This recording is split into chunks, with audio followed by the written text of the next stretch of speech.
We're going to add cranial nerve 8 into our little mix at the moment, right? And we already probably have an idea. This patient did not seem to have a hearing problem when they walked in, so I'm reasonably sure. What we're learning how to do is really the tuning fork tests here, right? The Webers and the Renees. Okay, but the first thing is, just like anything else, I need to make sure, can he hear? Can he hear well?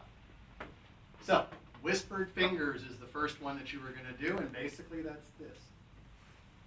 So in a quiet room, you should hear that from about 3 feet away. Here, a little bit more noisy. Now, I could ask him to cover the other ear if we want to get really good at this. So can you cover your right ear, please? Can you hear this? Yes. All right, now cover your left ear. And tell me if you can hear that. Yes. So we know he can hear. Now, can he hear well? I'm going to give you 3 numbers, and I want you to repeat them back to me. Can you cover that ear again? 6, 3. 263. Beautiful. All right, now cover that ear. 9.26. Obviously, you would never use a decimal place or a fraction or anything else, right? Just 3 nice, easy numbers. Well, that one works too. So, what we have now is a guide. The whispered fingers work, the actual words worked, and now we use the tuning forks. Okay. In class, we will be talking more about what these tests actually are. Can one of you just grab the other tuning fork out of your kit, the one with the ball on the end? So today I'll explain how the Webers works and what it's for. Renee's is the same thing, but it's harder to explain, so that's 10 minutes we can do class one. Thank you. 2 kinds of tuning forks, high frequency and low frequency. All right? Versus, we can tell the difference there, right? So these guys are either 128 like this one or 256. These guys are 512 or 1024. But I can kind of tell because the low frequency almost always has that on the end, and the high frequency doesn't. We would use this if we had an idea there was a problem. Okay, the person can lose high or low frequency. Otherwise, it's a bit dangerous because you can't bring it to your ear right away. It hurts. This guy's a lot easier to work with. Okay. So what is the Webers test? What is the Renee's test? They are determining what kind of hearing loss. Okay? There's 2 kinds of hearing loss. We call it conductive and sensory neural. Sensory neural is a nerve thing, neural nerve. So imagine cochlear nuclei, cranial nerve 8, that kind of thing. And conductive would be like a broken tympanic membrane, wax buildup, something. So basically, conductive is like the middle and outer ear, and sensory neural is the inner ear, cranial nerve 8, that kind of thing. So this is not going to tell us what ear is affected. That's the patient. Okay, they come in and say, I can't hear out of this ear. It's not like, doc, I can't hear out of one ear. I don't know which one that is. You did. Unlikely, right? So they're going to be telling you which ear is affected. The tuning fork is to tell us what kind of hearing loss is happening, not what side. Everybody clear on that? A person will always know when they can't hear out of one ear. That's a given. So let's say, for example, this patient comes in and they tell me they have a problem hearing out of their left ear. The Webers tells me whether it's a problem like wax buildup or a lesion in the brainstem, cranial nerve issue. Okay. So I'm going to hit the thing, little whack like this. Make sure you grab the bottom, right? You don't hold the tines, it's never going to vibrate. Grab the bottom, quick little whack, place it on his forehead. Can you feel it? Yes. Can you hear it? Yes.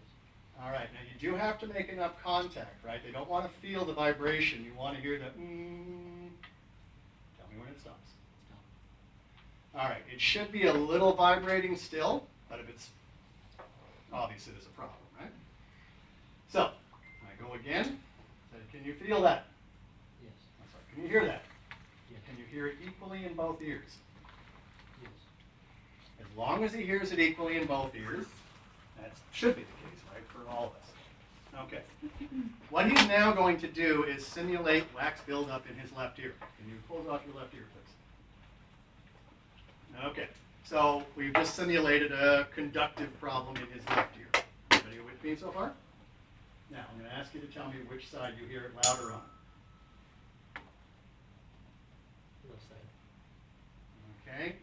hears the tuning fork louder on the left when this ear is blocked. Well, think about it, right?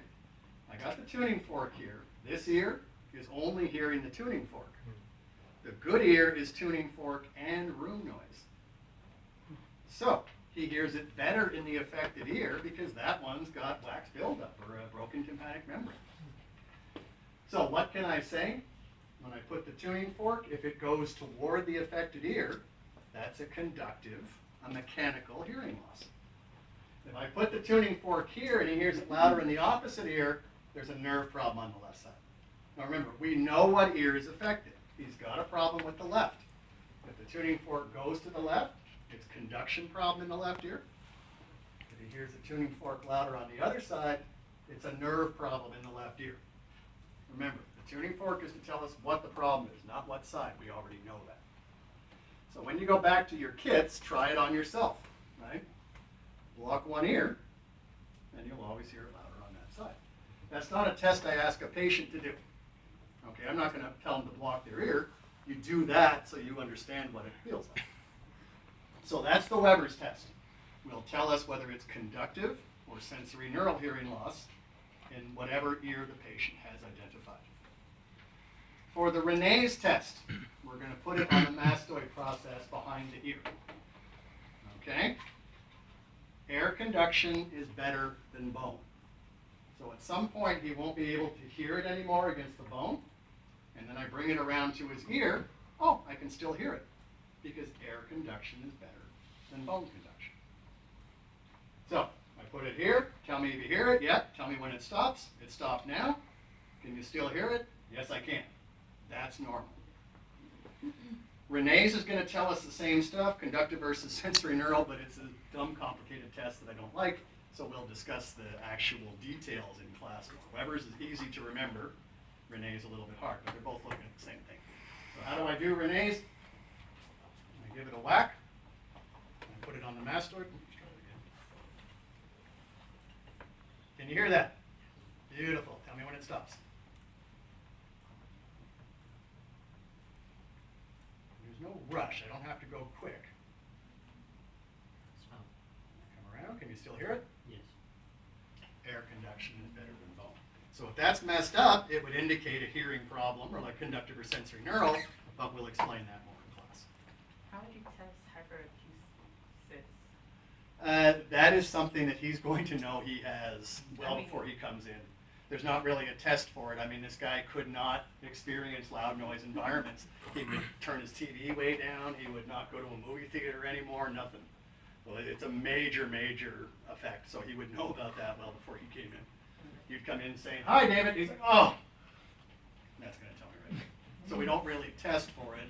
Then we'd be looking for other damage to 7 to confirm that it could be hyperacusis. Okay, yes. All right, so that's your basic deal for 8. The fingers, the numbers, Weber's, right? And then Renee's is on the mastoid process, and then you bring it around like that. Okay, so everybody try the blocking off the ear thing, because that'll really, oh, wow, now I totally see what's going on here. Is that yours? Okay, go and practice.